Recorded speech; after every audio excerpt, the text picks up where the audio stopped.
안녕하십니까. 그동안 몇 번의 강의를 통해 메타버스와 관련된 이야기를 했는데요.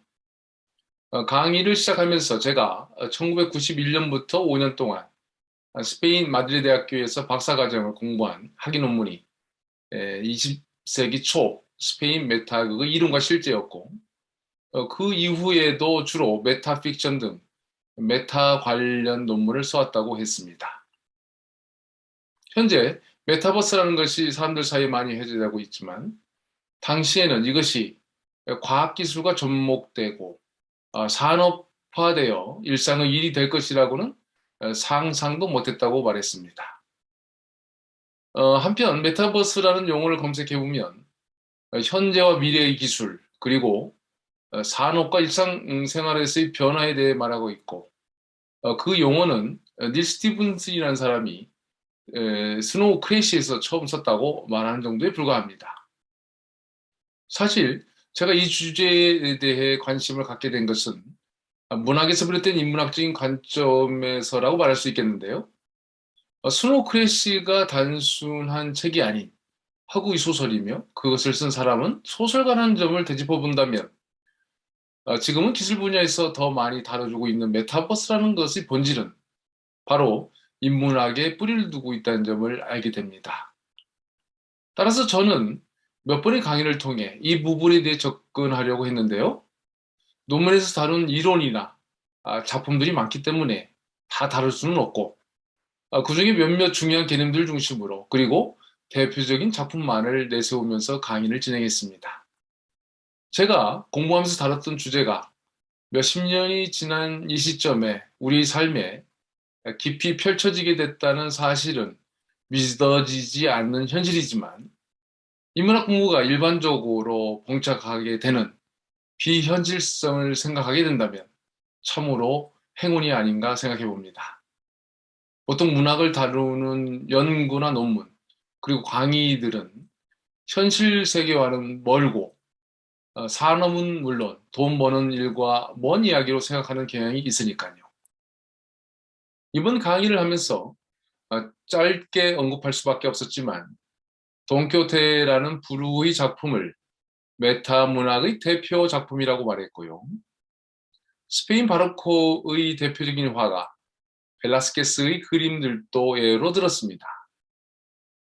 물론 그가 마드리드 북쪽에 있는 엘 에스코리알 궁전의 벽에 걸려 있었던 얀바네이크의 아르놀피니 부부라는 그림을 보고 프라도 미술관의 대표작 시녀들이라는 작품을 그리는데 영감을 받았다는 점을 생각하면, 메타적 관점은 스페인에서만 찾아볼 수 있는 이야기가 아니며 인간의 자기 발견의 근거를 둔 아주 근본적인 질문에서 나온 기법임을 알 수 있겠습니다. 이런 차원에서 지난 시간에는 나는 누구인가 라는 것이 얼마나 인간에게 위대한 의문이며 질문인가를 말했던 것이죠. 지금 이 메타버스에서 말할 수 있는 것들은 제 논문에서도 밝히고 있지만 20세기 초, 즉 지금부터 100년 전에도 크게 있었고요. 그것은 단순한 한 작가의 생각만은 아니었다는 점을 앞의 강의에서 말했습니다.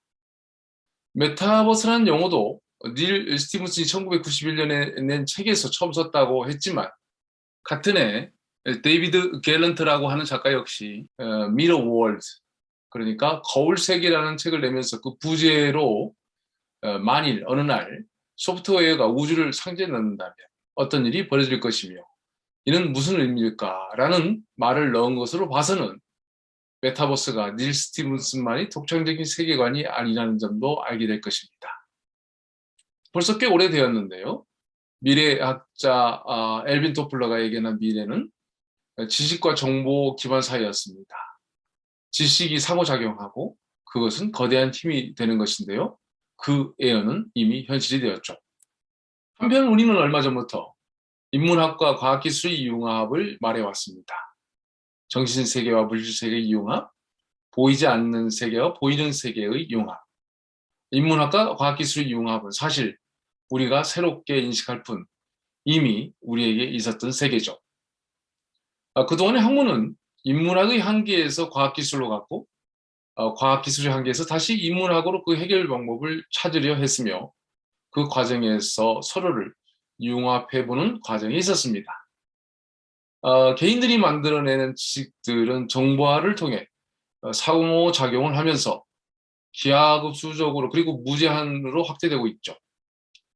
인간이 상상한 것들은 인문학으로 정리되고 그 추상적인 것들은 과학기술에 의해 구체화되며 산업화되고 다시 일상이 되었던 역사를 기억해 본다면 메타적 형이상학의 이 세계가 현실이 되어 메타버스라는 이름으로 우리 앞에 나타난 것이며 메타버스는 가상세계가 아니라 현실 세계가 되었다고 말할 수 있겠습니다. 여기서 가상세계라는 것에는 물리적인 현상세계와는 구분이 되겠는데요. 그렇다면 이 메타버스 이 시대에 우리나라는 물리적인 공간은 작으나 인터넷 기술과 그 환경이 비교 우위에 있다는 점에서 메타버스는 우리에게 새로운 기회가 될 것으로 기대해 봅니다. 물리적인 국토의 한계가 나라 발전의 한계가 되었다면 무한히 확장될 메타버스 세계에서의 우위 조명을 통해 정치, 경제, 사회, 문화 등 전방위에서 우리나라가 세계를 주도할 수 있는 기회를 잡을 수 있다는 생각도 해봅니다. 한편 메타버스 세계가 확대되고 일상화되면서 발생할 문제들도 참으로 많을 것으로 보이는데요. 기존 종교에 끼칠 영향을 비롯해서 개인의 정체성 문제, 범죄의 구성, 법률 집행상의 문제, 세금의 문제, 육체와 정신의 불균형 문제 등 수많은 과제가 계속해서 나타날 것으로 보입니다. 그런데 이렇게 발생할 수많은 문제의 발단과 그 해결의 핵심에는 바로 인간이라는 점을 인식하게 된다면 앞으로 닥칠 수많은 문제에 대해서도 어느 정도 해결의 방향은 있다고 볼 수 있습니다. 네, 이번 시간에는 그간의 메타버스 강의를 짧게나마 훑어봤고요. 이미 현실화된 이 메타버스의 세계가 불러올 문제들에 대해서도 간략하게 예측해봤습니다. 감사합니다.